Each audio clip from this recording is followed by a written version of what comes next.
Nous ne sommes pas sauvés par le sang. Nous restons sauvés par le sang. Au moyen de la foi, en y croyant. Voilà pourquoi je viens t'appeler, mon frère, ma soeur, que beaucoup seront couchés comme là-bas. Parce que moi aussi, je serai couché. Mais je crois quelque chose, c'est que le tombeau ne pourra pas me retenir. Parce que le même esprit de Dieu qui m'a transporté des ténèbres à la lumière, lorsque je quitterai ce corps, il y a un corps céleste qui m'attend.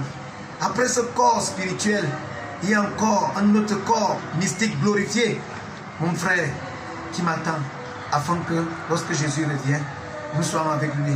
Je veux te dire, transformé à la même image de gloire en gloire par le Seigneur, le Saint-Esprit.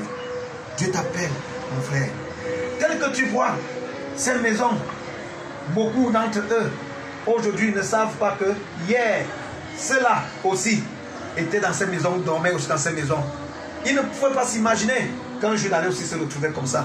Mais je veux te dire, Dieu a dit, celui qui croira ma parole, qui la gardera, aura la vie éternelle. Lorsque la vie éternelle vient, c'est quand tu es baptisé de l'Esprit de Dieu.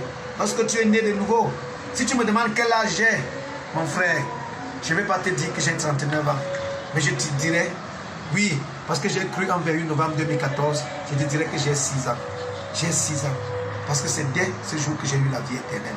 Voilà pourquoi il vient t'encourager à te repentir au nom du Seigneur Jésus-Christ, conduit par son esprit, à te baptiser au nom du Seigneur Jésus-Christ pour le pardon de tes péchés.